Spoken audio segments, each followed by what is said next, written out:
সরল সাধনা। আমাদের যত সরল হলে যে সাধনাগুলো খুব সরলই মনে হবে, আমরা সবাই করতে পারি। ঠাকুর বলছেন ভগবানের নাম করতে পারো, ভগবানের নাম সবাই করতে পারে।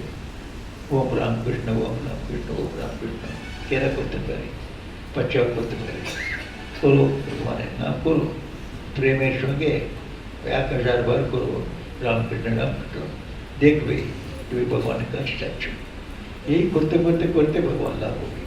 জপের দ্বারাই ভগবানকে পাওয়া যায়। সেই জন্য জপ করো, জপ করা অভ্যাস করছে ছোট ভালো থাকে। কিছু কিছু প্রথমে হয়তো 100 বার করাই মুশকিল হবে, পরে 1000 বার করতে পারি, পরে 200 করতে পারি, তারপরে 1000 করতে পারি। যত বেশি করব এত এই মায়ার পর্দা কেটে যাবে, আমরা ঈশ্বর দর্শন পাবো। ঠাকুর বলছে সরল উপায় ওনার নাম করা।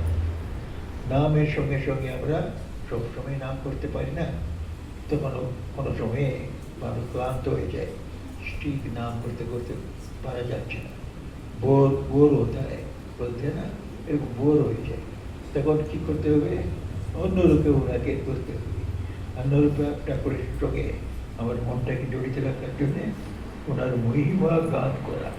আমরা যেমন ভজন করছি, এখন ঠাকুরের আরতি গান করলাম, রাম নাম সংকীর্তন করছি, এ ওনার নাম সংকীর্তন করা, ওনার মহিমার গান করা।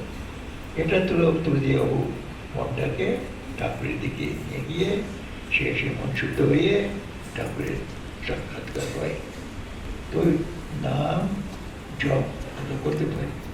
সঙ্গে সঙ্গে উনি বলছেন কোনো সময় নামে তো রুচি আসে না, আর জপে তো রুচি আসে না, এরকম একটা অবস্থা আসে।